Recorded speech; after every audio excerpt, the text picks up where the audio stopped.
Hello everyone, welcome back to Illume Doubts. 18th number video है आज अपना। Cell cycle में से एक बहुत इंपॉर्टेंट क्वेश्चन है। इस क्वेश्चन में बहुत से बच्चों को most of the time confused ही रहते हैं। ये जो कंसेप्ट है बेसिक बहुत आसान सा कंसेप्ट है, बट क्वेश्चन इतना घूम के आता ना कई बार इस पे कि वो स्टूडेंट्स को कंफ्यूज करता ही करता है। AIPMT 2015 में ये क्वेश्चन आया था। इस वीडियो में मैं इस क्वेश्चन से रिलेटेड या इस कंसेप्ट से रिलेटेड दो क्वेश्चंस जो है डिस्कस करूंगा, और वो दोनों एग्जाम में आ चुके हैं। ध्यान से सुनना क्वेश्चन और उसका सोल्यूशन, ठीक है, क्योंकि इस तरह के क्वेश्चंस एग्जाम में पूछे जाते हैं। A somatic cell that has just completed S phase of its cell cycle as compared to the gamete of the same species has। वो कह रहा है कि एक ही स्पीशी की हम बात करेंगे, उसके सोमाटिक सेल जिसने अब जस्ट अभी एस फेज कंप्लीट किया है। अब आपको पता है कि एस फेज में क्या होता है, एस फेज में होता है डीएनए का रेप्लिकेशन। तो एक सोमाटिक सेल जिसमें जस्ट एस फेज कंप्लीट हुआ है, अगर उस सेल को आप उसी की स्पीशी के गैमीट के साथ कंपेयर करो तो उसमें और इसमें क्रोमोसोम का नंबर और अमाउंट ऑफ डीएनए का क्या डिफरेंस होगा। ये क्वेश्चन AIPMT 2015 में पूछा गया था और ये 4 ऑप्शन थे। बिलीव मी, मैं जब ये क्वेश्चन अपने कम्युनिटी पेज पे डाला था तो इन सब का हर एक ऑप्शन पे 20% 25% लोगों ने आंसर दिया था, यानी कि स्टूडेंट्स बहुत कंफ्यूज है इस क्वेश्चन में। तो मैं ये क्वेश्चन यहाँ पर लेता हूँ।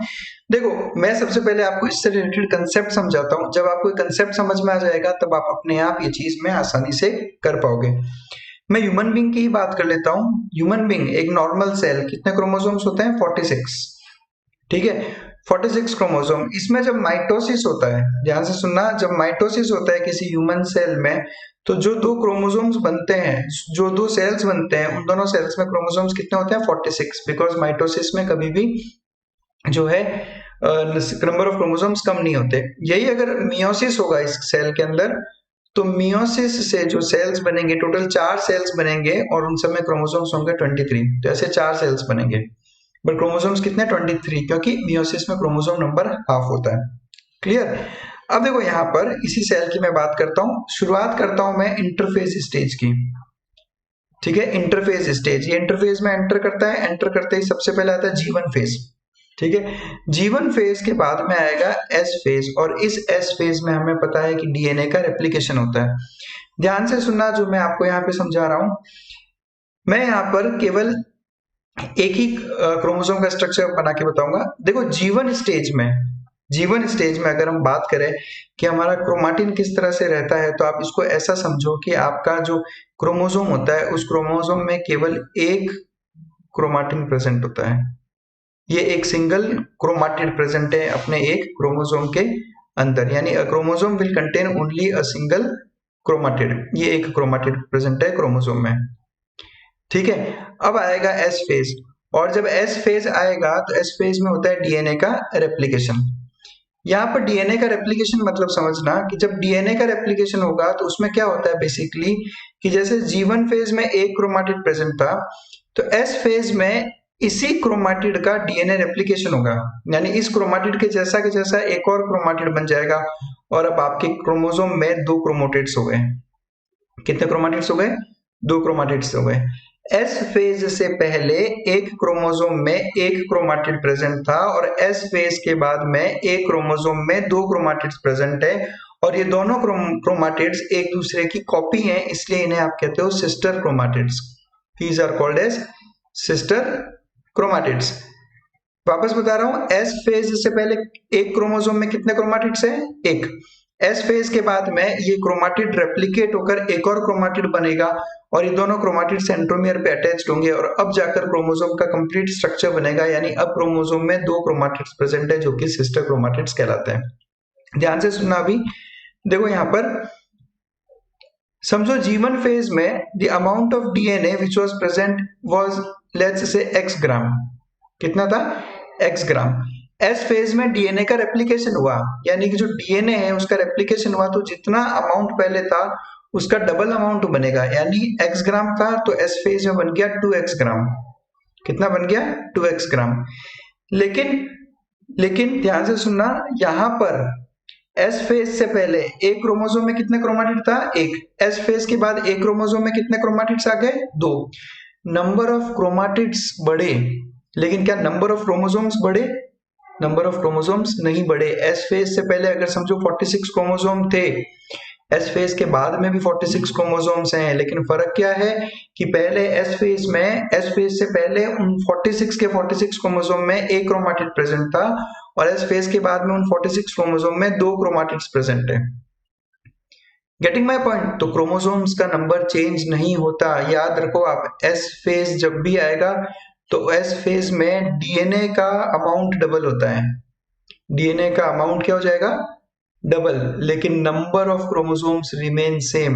नंबर ऑफ क्रोमोसोम्स चेंज नहीं होते। जितने क्रोमोसोम्स पहले थे उतने ही क्रोमोसोम बाद में भी रहेंगे। ह्यूमन बींग्स की बात करो तो एस फेज से पहले अगर 46 क्रोमोसोम थे तो एस फेज के बाद भी 46 क्रोमोसोम्स ही रहेंगे, पर नंबर ऑफ क्रोमाटिड्स बढ़ जाएगा।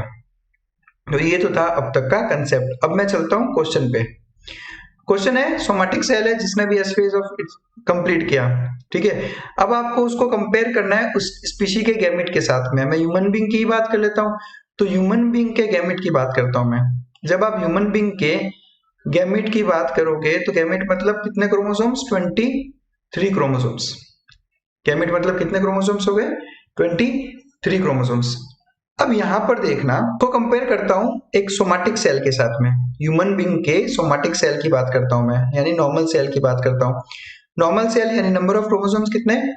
46। नंबर ऑफ क्रोमोसोम्स कितने? 46। अब यहां पे देखो, अगर गैमीट में समझो x ग्राम डीएनए प्रेजेंट है, कितना? x ग्राम डीएनए प्रेजेंट है, तो एक नॉर्मल सोमैटिक सेल में कितना होगा? 2x ग्राम। क्लियर है? Because number of chromosomes double है ना। यहाँ पर 23 क्रोमोसोम्स x ग्राम डीएनए है, तो 46 क्रोमोसोम में कितना डीएनए होगा?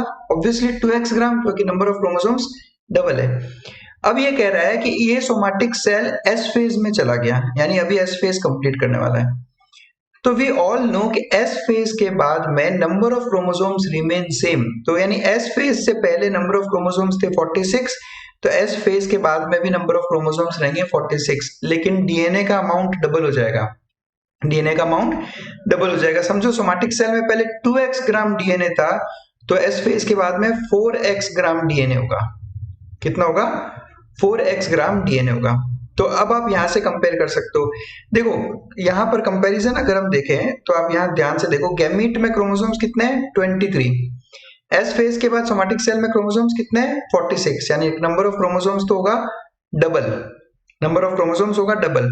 अमाउंट ऑफ डीएनए, तो अमाउंट ऑफ डीएनए गैमीट में x ग्राम है, तो एक सोमैटिक सेल में 2x ग्राम होगा, और यही सोमैटिक सेल जब एस फेज कंप्लीट करेगा तो 4x ग्राम होगा, यानी 4 टाइम्स। कितना हो गया? 4 टाइम्स। यानी नंबर ऑफ क्रोमोसोम्स होंगे डबल और अमाउंट ऑफ डीएनए होगा 4 टाइम्स, यानी अपना सेकंड ऑप्शन मैच कर रहा है। Twice the number of chromosomes and 4 times the amount of DNA. तो मेरा आंसर होगा ऑप्शन सेकंड। बाकी ऑप्शंस भी देख लेता हूं। सेम नंबर ऑफ क्रोमोसोम्स, नहीं, गलत। 4 times the number of chromosomes, नहीं, नंबर ऑफ क्रोमोसोम्स तो डबल है। Twice the number of chromosomes, सही, and twice the amount of DNA, नहीं, डीएनए 4 टाइम्स होगा, तो फोर्थ ऑप्शन भी गलत हो गया, यानी अपना सही आंसर है ऑप्शन सेकंड। तो that's how these questions are done. बहुत सिंपल लॉजिक है, बहुत ही सिंपल लॉजिक। एस फेजेस के बाद में डीएनए का अमाउंट डबल होता है, but number of chromosomes double नहीं होते, नंबर ऑफ क्रोमोसोम्स उतने ही रहते हैं। इसी तरह का एक question all India pre medical 2014 में भी पूछा गया था, ठीक है। तो जो अभी तक हमने कंसेप्ट सीखा उस कंसेप्ट के बेस पे ट्राई करो इसका आंसर देने का। In S phase of the cell cycle, ये 4 ऑप्शन थे, अब आपको सही आंसर बताना है। देखते हैं। In S phase of the cell cycle, पहला option, amount of DNA doubles in each cell, यानी हर सेल में अमाउंट ऑफ डीएनए डबल होता है, सही है। Amount of DNA remains same in each cell, नहीं, डीएनए तो डबल होगा। Chromosome number is increased, never, chromosome number हमेशा क्या रहेगा? Same. Amount of DNA is reduced to half in each cell, नहीं, अमाउंट ऑफ डीएनए जो है वो तो डबल हो जाता है। तो अपना आंसर होगा आंसर फर्स्ट, ऑप्शन फर्स्ट। तो कुछ इस तरह से आपको ये क्वेश्चन सॉल्व करने हैं। वापस बता रहा हूं मैं, एस फेज याद कर लो, यहां पर एस फेज में डीएनए का जो अमाउंट होगा, एस फेज के बाद में डीएनए का अमाउंट डबल हो जाता है, लेकिन नंबर ऑफ क्रोमोसोम्स जो होंगे वो हमेशा क्या रहेंगे? सेम। क्रोमोसोम का नंबर हमेशा सेम रहेगा, ये नहीं बदलता।